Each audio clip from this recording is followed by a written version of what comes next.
Скъпи клиенти, представям ви новия модел на Kubota KX13 с 3-цилиндров двигател, водно охлаждане, нов нос Япония. Отвори му мотора, мотора е заключен. Да, отворен е. Ето го, 3-цилиндра Kubota, водно охлаждане, без никакви пушъци, перфектно моторче, перфектно багерче. Затваряй! Хубава нова седялка, 16500 с включено ДРС, хубава кофа, 45-50 см, багера в момента е във въздуха.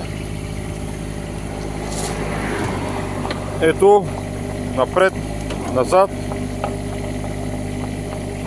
абсолютно всичко работи безупречно. Това е в вида, в който е пристигнал от Япония.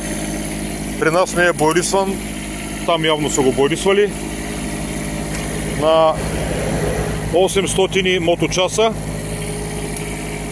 Казахме 16500 с включено ДРС и имате безплатен транспорт за цялата страна.